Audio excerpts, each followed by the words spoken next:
Okay, so we're back and we're gonna do some black detailing. I'm just gonna use my tiny brush and I'm gonna use the very edge of it. Very little paint. Sometimes I'll dab it on both sides. Make sure I have a sharp edge and I'll just kind of go in, and I don't want to outline everything in black, but in the image, wherever it's black is kind of what I use as my guide.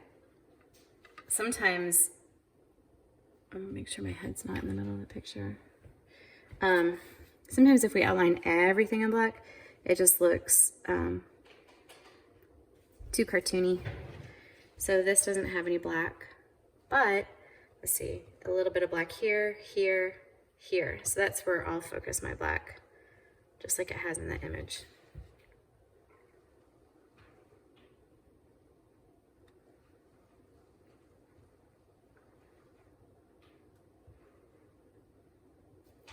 Sometimes, like if you're in the art studio with me, not everybody has like a super steady hand, and that's okay. It comes with practice. You'll notice I use my pinky to guide and I paint, right? So oftentimes I'll do this maybe what could be a little bit more challenging part of the painting for the artist. And that's okay. I don't know the ages of everybody in the class, but you can ask somebody who has a super steady hand to help you with this part if you want. You can also use a Sharpie marker. So I'll try to remember, I'll make a mental note to pack some Sharpie markers for you guys. But don't put the Sharpie on unless the paint is dry. It'll ruin the Sharpie and you won't get the results that you want. Right, here's the handle for the truck. And I'll have these for everybody so you can kind of see where the black is. I like this part. I think it's fun.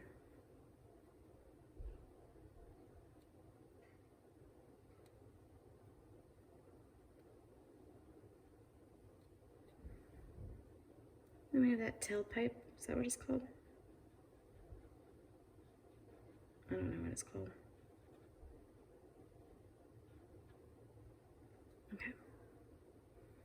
And I know I haven't done my snow yet, but I'm gonna go ahead and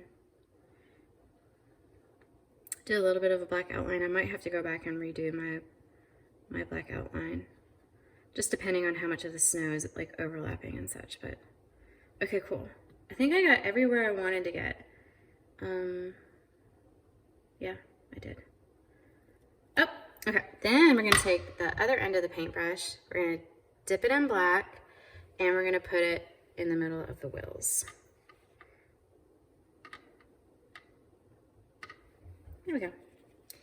Now, one thing I didn't do before I did that, I would get white, and I had some black on my paintbrush, and it's too black. So I'm gonna clean that off, and I should have done this with you guys first, sorry.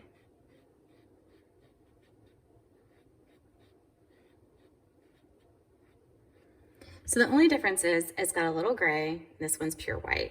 And it also helps you kind of clean up the edges to make it a little bit more pristine. Cool. Same thing for Frosty. We can use the back edge of our tiny brush. Each brush has a different size back end, so this is large and tiny. You'll notice the tips large and tiny. So I'm going to use tiny, and I'm going to do, actually that orange turned out pretty good. Yay.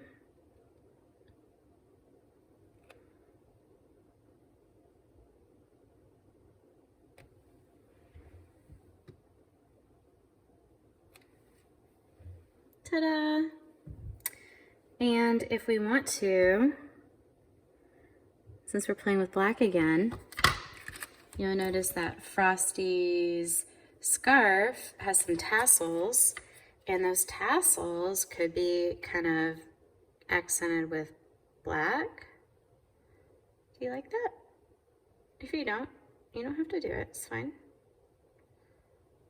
And I like it. I don't love it. We'll have to just wait and kind of see in the end. So I added some highlights and lowlights to that green scarf. All right. I'm gonna go back to my white and add some highlights to Frosty's hat. So the rim of the hat, see how that separates the hat? And then just a little curve right here. And I'm just gonna clean off my brush. When I say clean off, I'm just doing that. And I'm gonna get a little bit of my brown. Still with my tiny brush. And I'm gonna create Frosty's arms.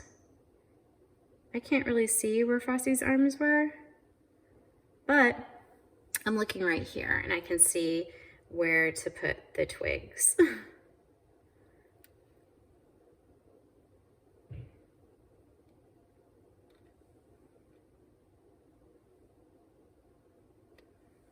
we go.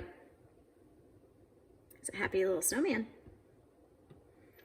All right, you're probably wondering, okay, Christina, what about that snow on the truck and the snowflakes and the stars in the sky and the ornaments on the Christmas tree? Well, those are the only few things that we have left, and then we have like a little black ribbon right there.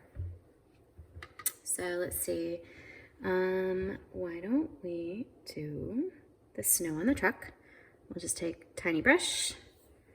We'll just kind of put some snow on here. I'm just following where it shows the snow on here.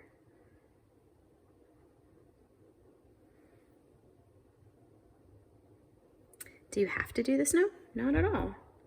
Just remember there's some areas that are thinner and some that are thicker. The snow kind of accumulates. There's snow on top up here. I think the snow is sweet. I think it makes it look very vintage.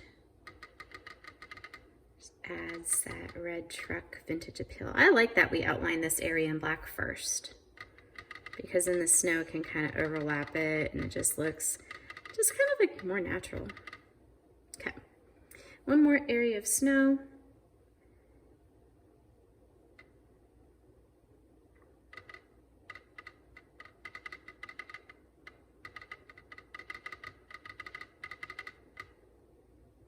Cute. Okay. Now I could do my snowflakes. I'm gonna use my medium brush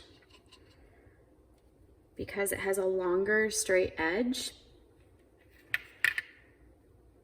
for my snowflakes.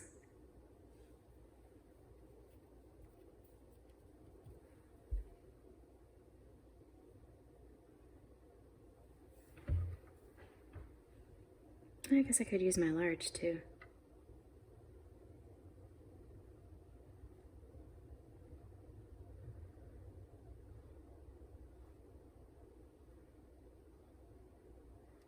I applied a little bit too much pressure, that's why my line got thick.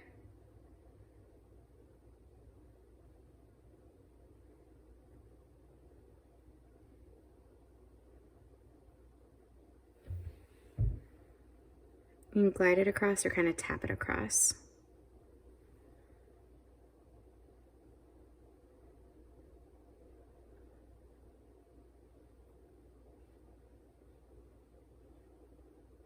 Could you imagine snowflakes being this big?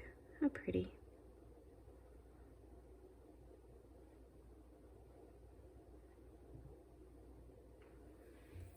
Okay, then I'll turn it around and I'll do the other snowflakes.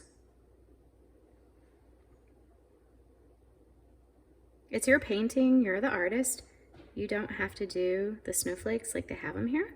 If you just like the dots, then just do the dots. If you just like the big snowflakes, then just do the big snowflakes.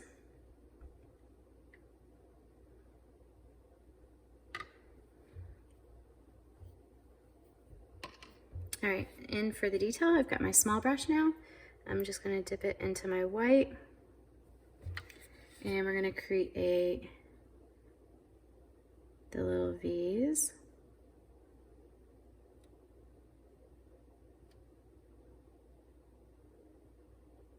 Isn't that pretty? You don't have to do the V's on all of them. And in this image, it doesn't show it, but you can do like little lines like that. It kind of makes it look a little exciting and different. So just dip your white in, flatten your brush on both sides. This one, I won't do all of them, I'll just do some of them.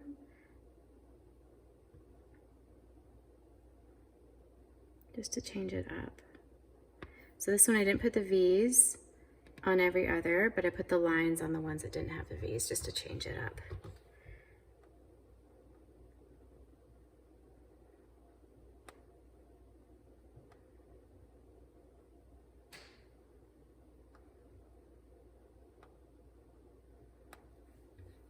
Cute. Definitely making some snowflakes happen.